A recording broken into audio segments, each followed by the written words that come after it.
بسم اللہ الرحمن الرحیم۔ السلام علیکم ورحمۃ اللہ وبرکاتہ۔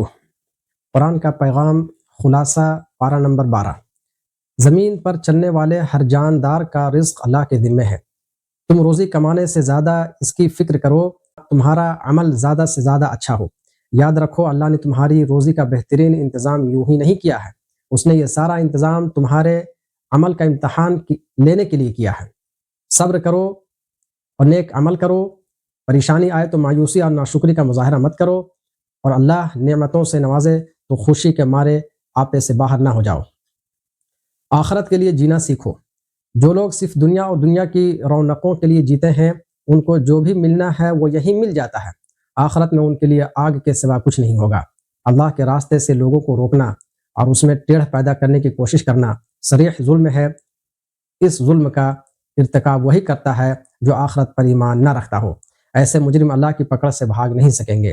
دوسری طرف وہ لوگ ہیں جو اللہ پر ایمان رکھتے ہیں، نیک عمل کرتے ہیں اور اپنے رب کے ہو کر زندگی گزارتے ہیں، ان کے لیے ہمیشہ ہمیش کی جنت ہے۔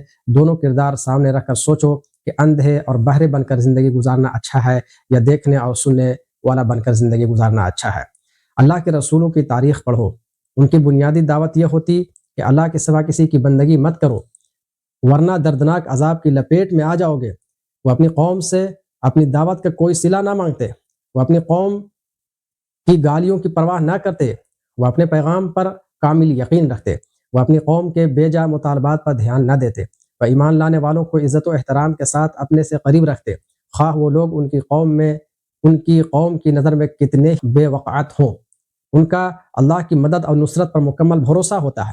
وہ لوگوں کے تمسخر اور ہنسی کو خاطر میں نہ لاتے، بس خیرخواہی اور یکسوئی کے ساتھ اپنا کام کرتے رہتے ہیں۔ نوح کے واقعہ سے سبق لو۔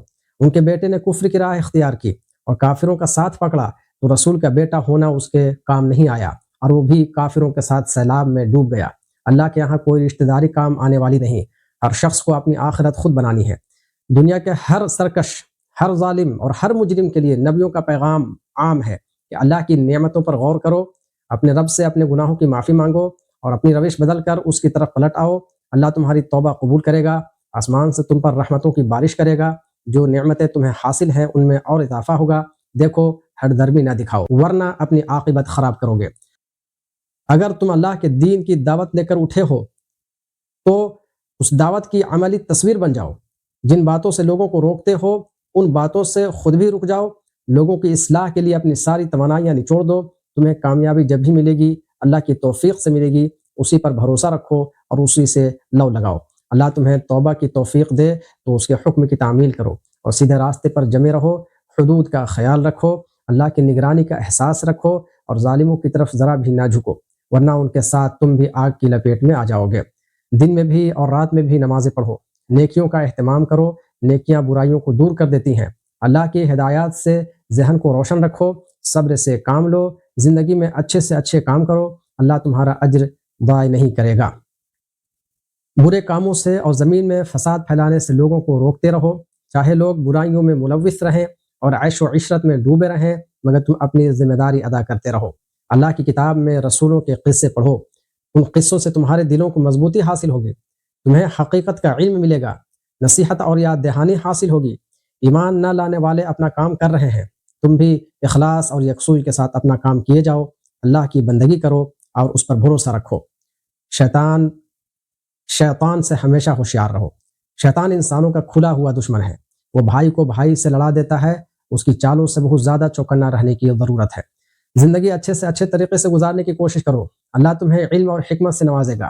اللہ کی نعمتوں کو یاد کرو اور اس کا شکر ادا کرو، اپنے دل میں اپنے محسن سے محبت کے چراغ روشن رکھو، یہ چیز تمہارے رب کی برہان بن کر تمہیں ہر طرح کی بدی اور بے حیائی سے محفوظ رکھے گی۔ اگر تم پاکیزگی چاہتے ہو تو یوسف کو اپنے لیے اسوہ بناؤ۔ صرف ایک عزیز کی بیوی ہی نے نہیں، مصر کی نہ جانے کتنی حسیناؤں نے ان پر اپنے اپنے جال پھینکے، مگر وہ عفت و طہارت کے ایک فرشتے کی طرح پاک دامنی کا پہاڑ بنے رہے۔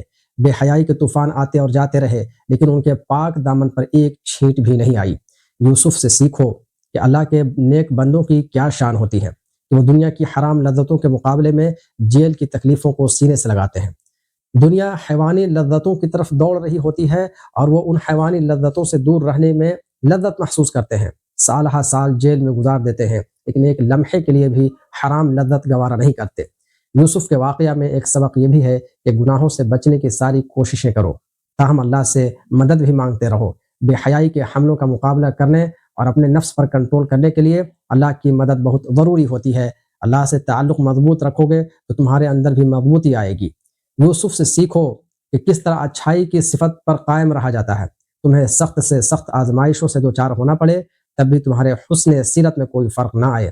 تم ہر حال میں اور ہر جگہ محسنین کے شان پر قائم رہو۔ یوسف سے سیکھو، جو لوگ اللہ کے دین کی دعوت لے کر اٹھتے ہیں وہ کبھی اپنے کام سے غافل نہیں ہوتے۔ حالات کی سختیوں میں بھی وہ دین کی تعلیمات عام کرتے ہیں۔ اللہ کے ساتھ شرک کرنا تمہیں زیب نہیں دیتا۔ اللہ نے تمہیں کسی اور کی بندگی کے لیے نہیں پیدا کیا ہے۔ یہ اللہ کا بہت بڑا فضل ہے۔ اس فضل پر اس کا جتنا شکر ادا کیا جائے کم ہے، لیکن انسان ناشکری پر تلا رہتا ہے۔ وہ اس فضل پر اللہ کا شکر ادا کرنے کے بجائے اللہ کے ساتھ دوسروں کو شریک ٹھہرانے لگتا ہے۔ عقل سے کام لو اور صرف اللہ کی بندگی کرو۔ یوسف کی بے لوثی اور خیرخواہی کو دیکھو۔ جن لوگوں نے انہیں برسوں جیل کی مصیبتوں میں رکھا، ان کو کتنے خلوص سے سمجھایا کہ وہ برسوں کی قحط سالی سے کیسے راحت پا سکتے ہیں۔ جزاکم اللہ خیرا، احسن الجزاء۔ السلام علیکم ورحمۃ اللہ وبرکاتہ۔